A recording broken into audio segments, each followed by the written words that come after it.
Ali, thank you so much for joining us today on Southside Stories. No problem. Thanks for having me.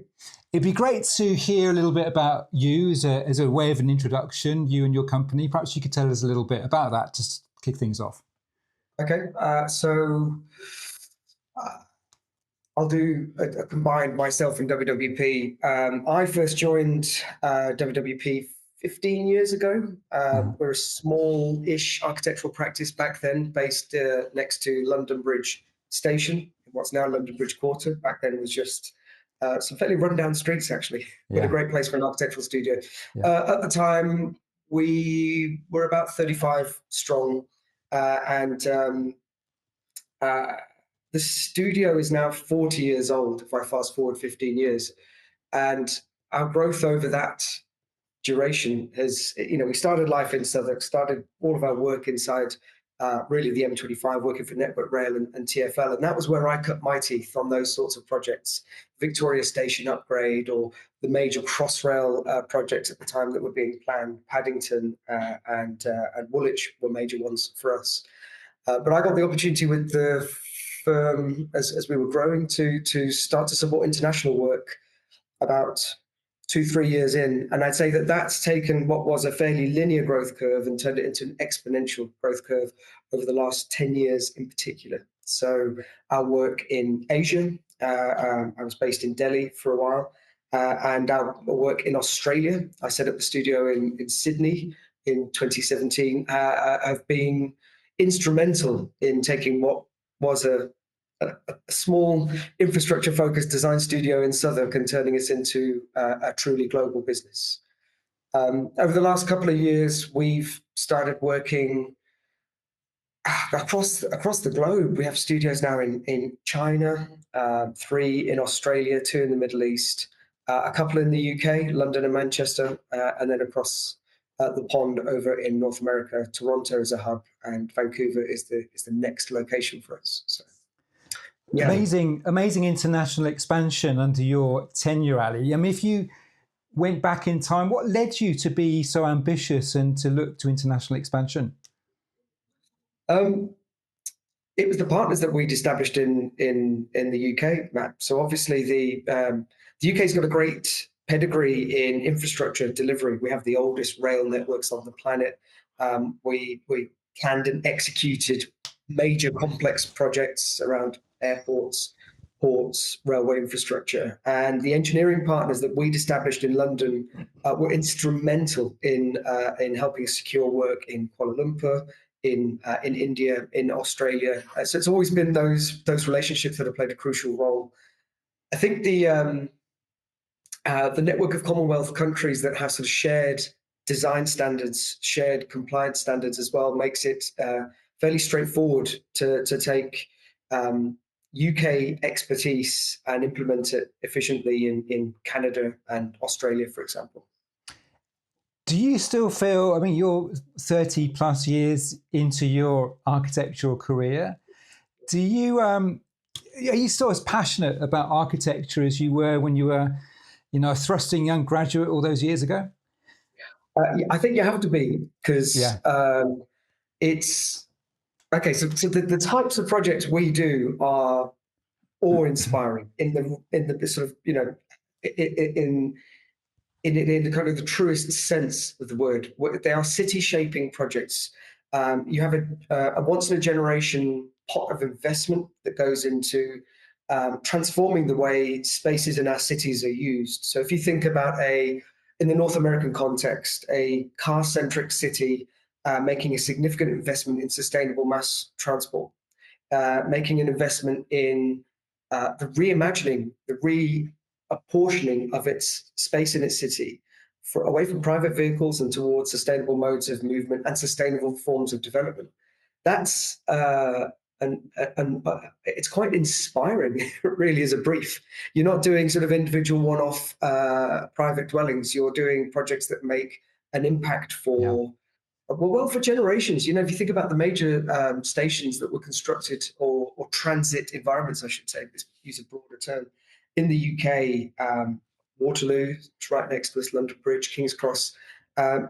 These aren't investments that you make every few years. You have large transformative changes that will forever shape the form of development around that part of the city and will forever inform the way people move to and through those urban centres. So there's so much to be inspired by briefs of that nature. The scale at which our clients are delivering is also awe-inspiring. We've recently tendered and won a major high-speed rail commission for a national government, and it's thinking about every station, every township, all of the affected communities along that route. So there's just so many angles, which I personally find really interesting. I'm not as close to the architectural specifics anymore, which is not on the tools, but I really love taking part in the design reviews and the design review process. Well, I think as a user of some of your projects, and I go through Paddington quite regularly, and the new development there has been fantastic. It's actually it's a pleasure to go there early now to get a train. I just wish you could do the same for Euston.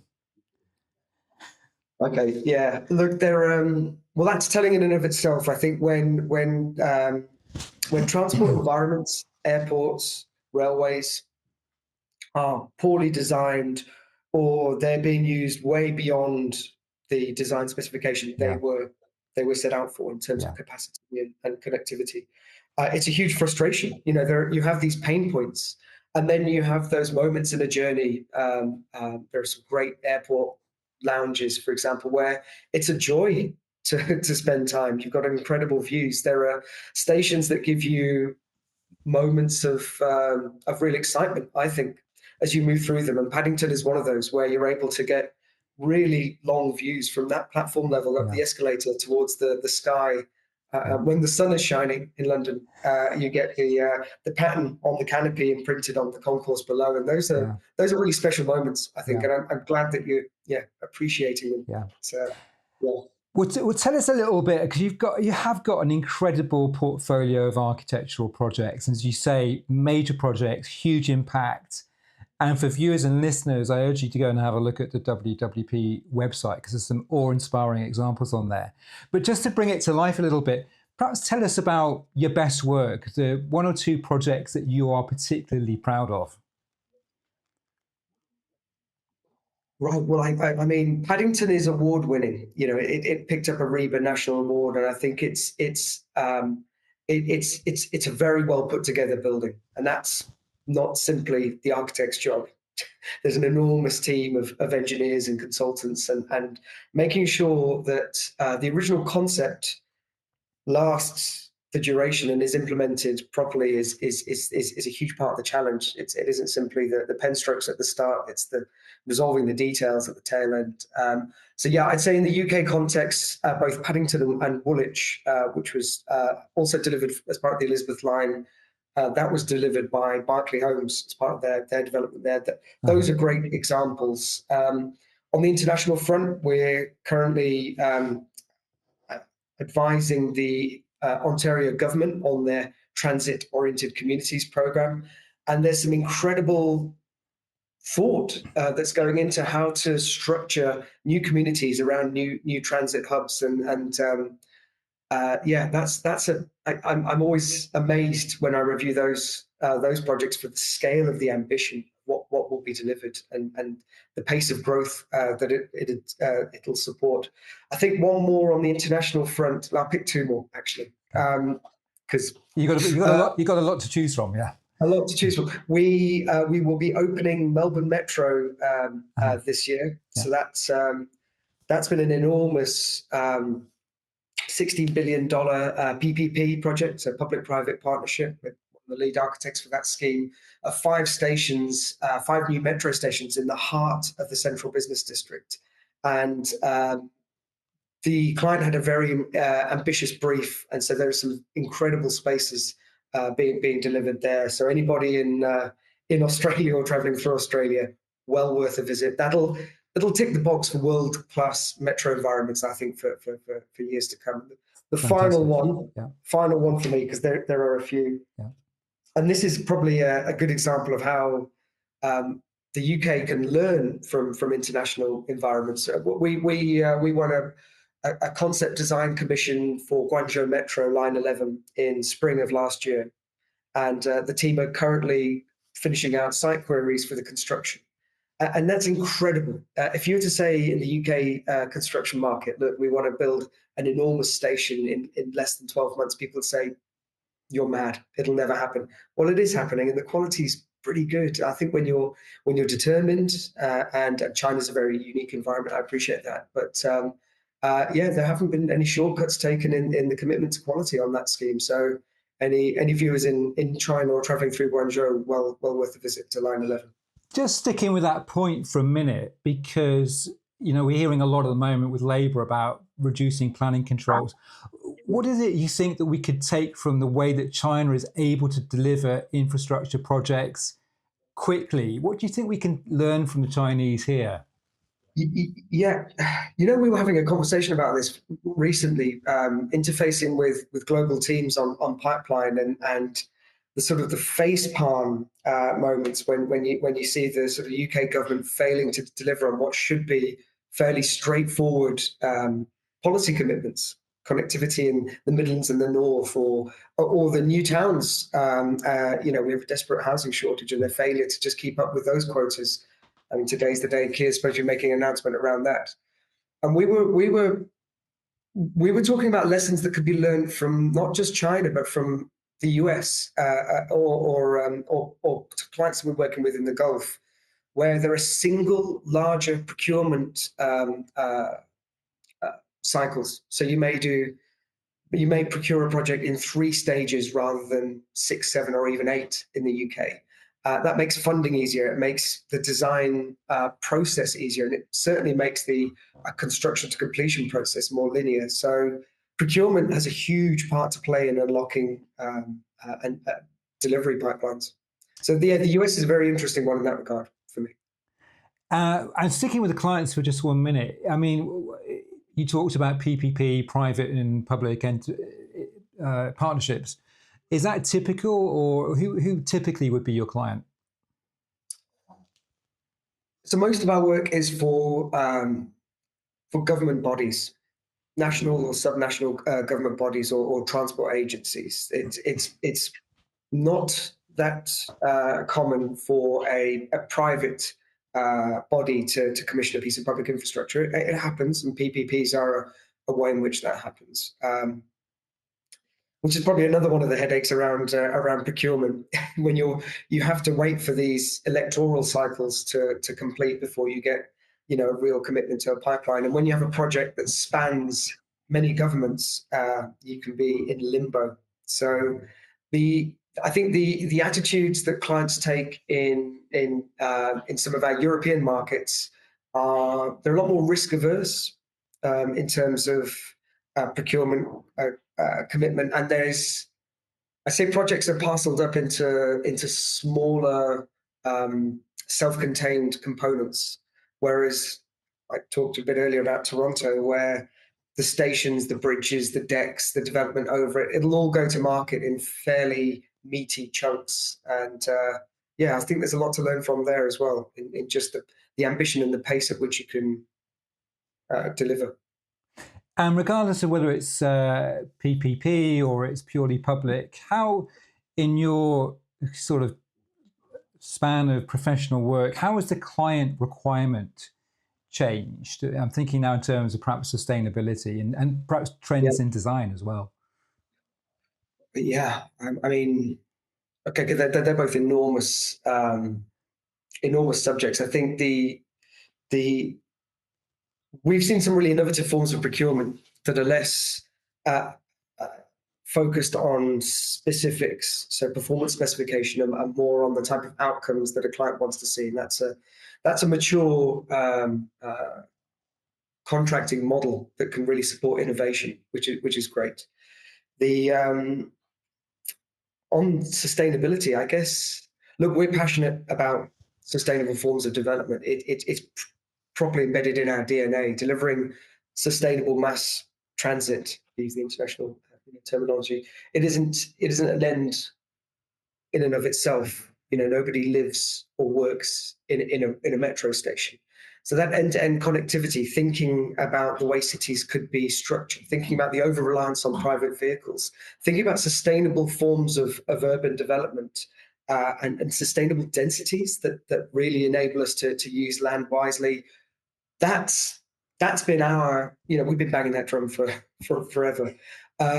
What is now fairly common, I'd say, in mature markets in particular, is that the sustainable outcomes are embedded in client briefs.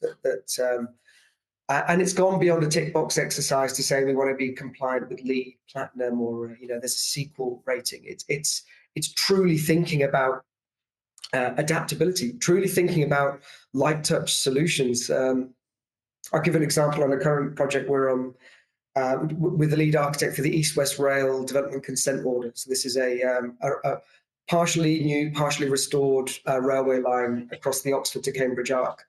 And the presumption there is don't build unless you have to. So we're reusing absolutely every piece of infrastructure we can. We're adapting and modifying. We're sort of doing ourselves out of a chunk of design work, but it's absolutely the right thing to do. And thinking about your building in that way, thinking about how it will be modified, it needs to be modified, thinking about material passporting and the adaptability and the resilience that we need to integrate into these solutions. I think it's great to see those coming through in client briefs. Yeah. You spoke previously, I think, about sort of urban regeneration and the impact of these major infrastructure projects. And I think part of your ethos is to think more broadly, not just within the perimeter of the building, but the impact. How does that work in practice? How do you encourage or become part of a wider regeneration? I guess if you're thinking about a major piece of civic infrastructure, we were one of the designers on Thames Tideway. It wouldn't be that normal for an architect to be involved in a super sewer. But you think about what it's enabled in terms of the reprioritization of space, new cycle lanes, new public parks. When you think about station buildings, metros, railway stations, they have a civic quality. They have a commitment to the societies that use them. That they feel like public spaces that you can dwell in. I think that's part of it, but really the first and last mile connectivity. How does any of this infrastructure integrate within the communities they serve? I mean, I spoke earlier about the fact that you're dealing with once in a generation funding pots, and there's a huge responsibility to make sure that has a meaningful impact, that people experience a better outcome for the cities that we work in. And just perhaps an example perhaps would be useful, just in terms of when you're thinking about the sustainability. What's a great example of where your design or something you've implemented has been innovative and has a positive effect on sustainability, or maybe the community around it? There's so many specific examples. You may be taking tarmac or hard standing and integrating a sustainable urban drainage solution around a piece of public realm.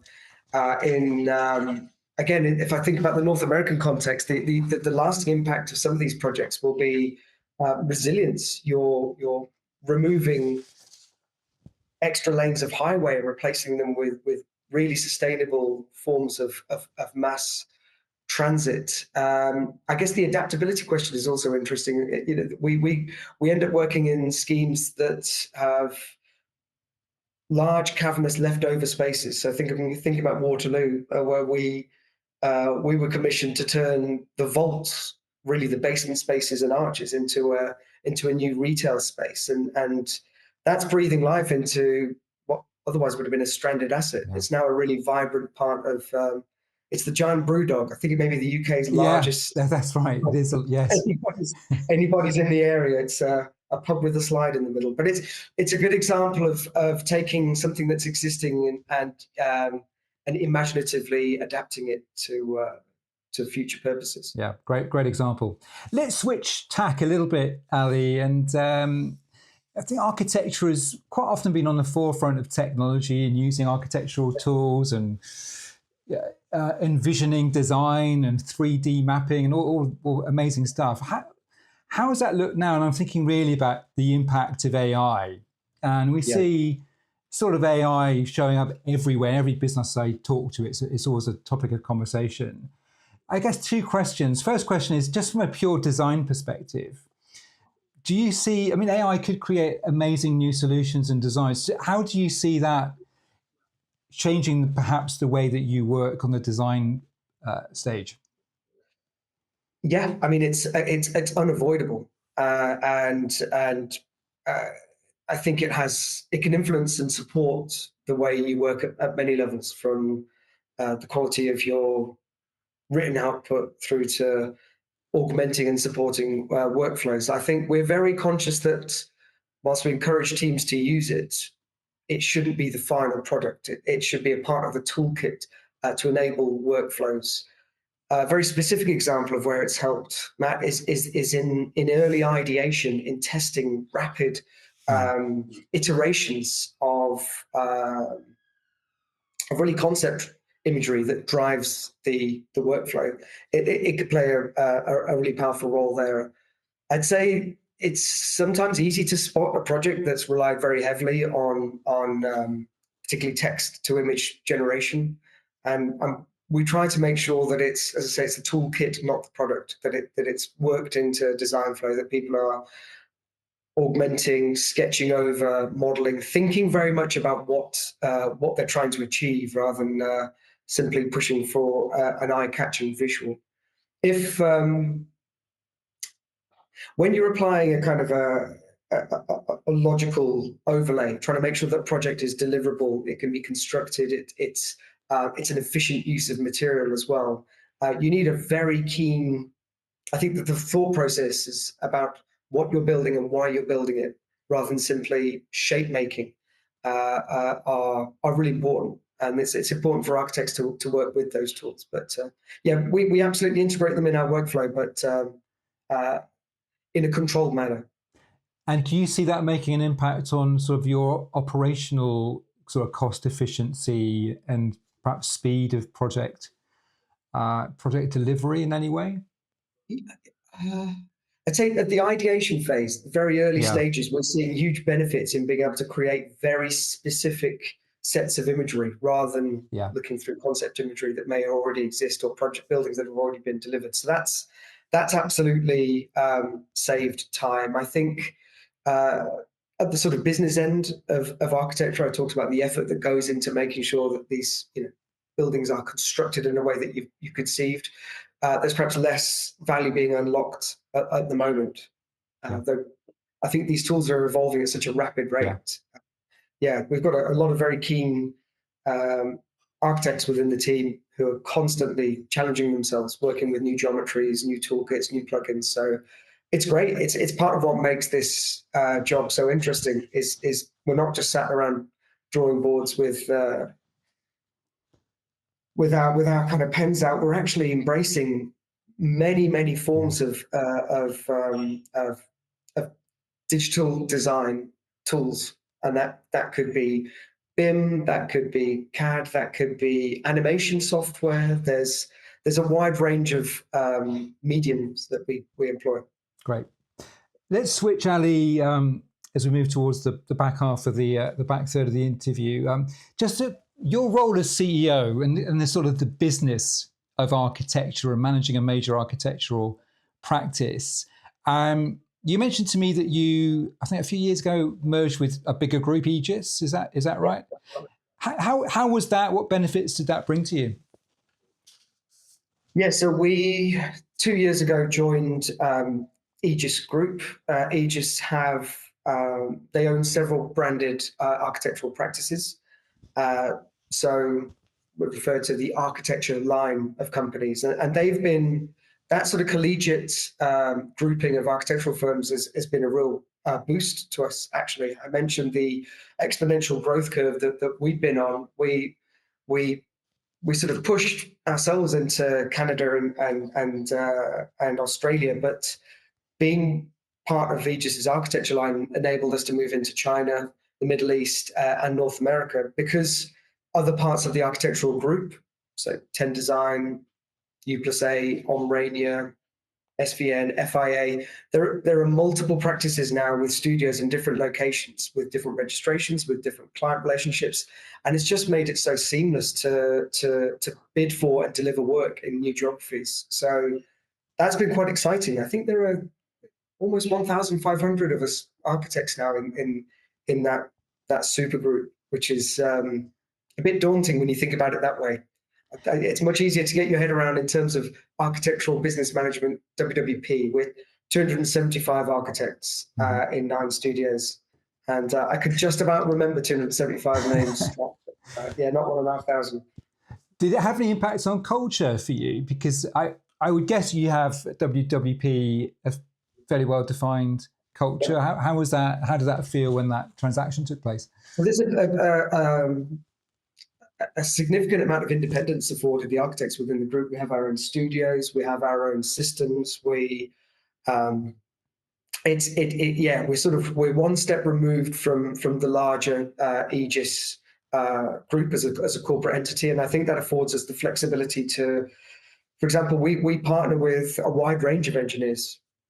We don't simply work with Aegis, and some of the architects in the group do very little work with Aegis, and that's understood and respected and promoted. So that's great. I think the DNA of all the practices is really intact. You know, the fact that we're out there, we're passionate about what we do and we're delivering, but we now have a really broad international framework of studios to rely on, and it's a great support network, actually. Particularly when one's very busy and someone has people free, we can really quickly say, "Hey, I can help with that." Or, yeah, it helps even out the spiky nature of some project delivery. So that's a great example of where we're able to collaborate. Great. That sort of leads me to another question, which is managing your P&L and revenue flows, new client wins. How do you budget? How do you plan for growth? How do you predict growth? Because I'm guessing, I mean, 1 or 2 projects wins either way has a massive impact, doesn't it, on your P&L? How do you plan your resources and your financials? So a practice like ours that relies on fairly large projects. So, for example, when Melbourne Metro's running at full steam, there could be sort of 45, 50 architects from WWP involved in that. So planning ahead is essential. You know, you don't turn on and off a 40, 50 person tap rapidly. So there's a lot of operational planning that goes into the pipeline. Thankfully for us, because a lot of our work comes through public bodies, you're able to see that pipeline. You can see the funding commitment in a budget, or lack of, if you think about the UK budget. But anyway, so you could plan. That's one of the tools that we use to plan. We have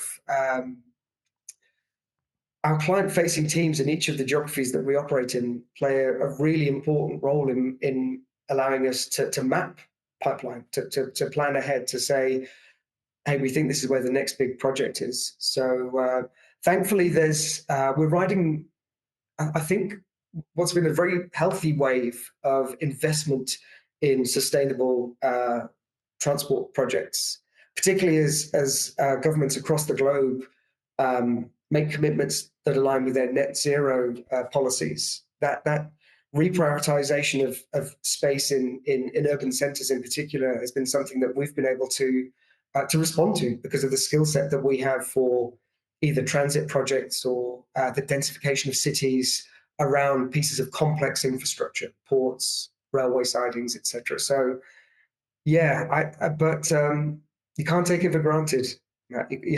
Constantly thinking and planning and trying to work out where the next big investment is that's going to be unlocked. So currently the West Coast of the US is a huge market for us. So we're making efforts to pivot the business to make sure that we can service that pipeline well. I'm keeping teams in the UK functioning on a global clock is part of the challenge. You know, we have early calls with Hong Kong, Shenzhen. Mid morning, we're doing Riyadh, and it's UK, and we sort of end the day with Toronto and Vancouver. So the management of the practice there are many facets to it, and there's a team of us that work on that. How do you manage that? Because that is an incredible working day, very interesting working day. And you're juggling all of these practices, probably keeping an eye on, how their workflow, their efficiencies, their production. You've got the client wins, tenders, all of to worry about. You've got 250, 275 staff to worry about.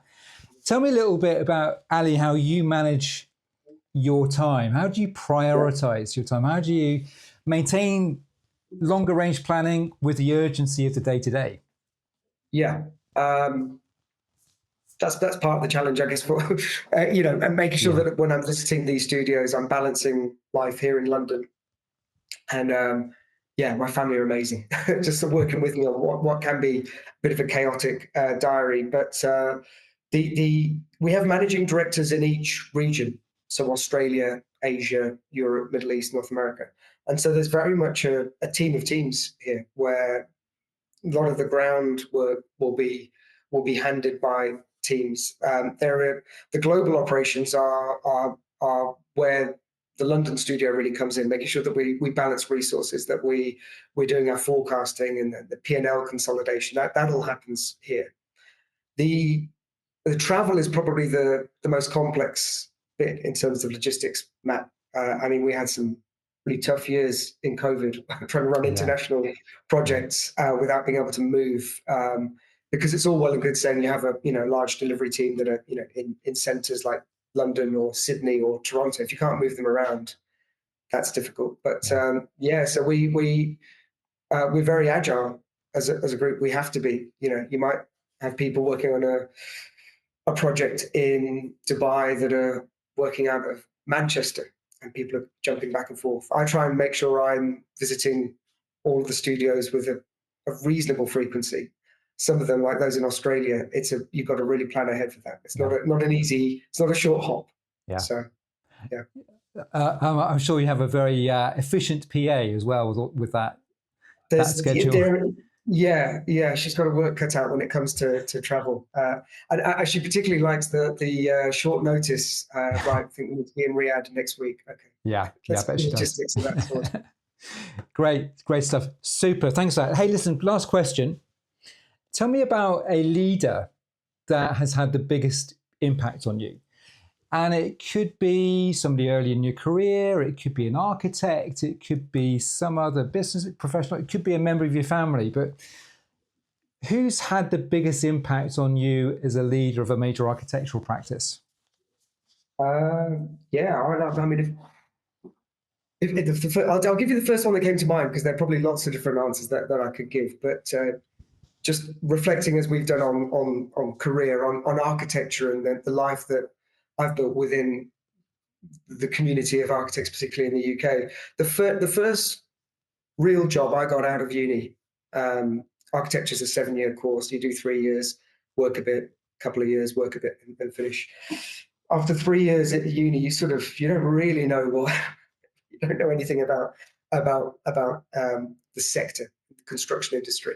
And the first architect director I worked under at BDP at the time, Dan Smith in Birmingham, had a huge impact in my work ethic, in my technical competency. And I think he took some risks, trusted me with some pretty big things, our office refurb, and I was allowed to make mistakes. I remember doing detailed design for a car park and getting some of my measurements wrong on a drawing, and the contractor took me out on site and said, "This isn't going to work, is it?" And just that was the most incredible schooling, working alongside him. So I'll say Dan Smith from BDP, if he sees this. Fantastic. Great. Thank you.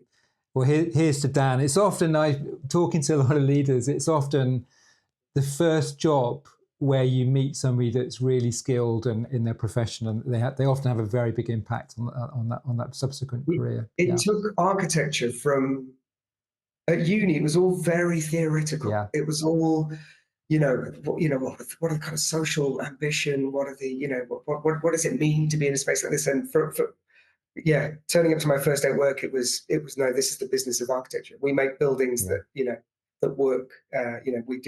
We work with contractors who won't suffer fools. And so we probably need more of that in the profession, more exposure to the real world earlier on, because you can exist in a bubble of high theory for a very long time before it gets popped.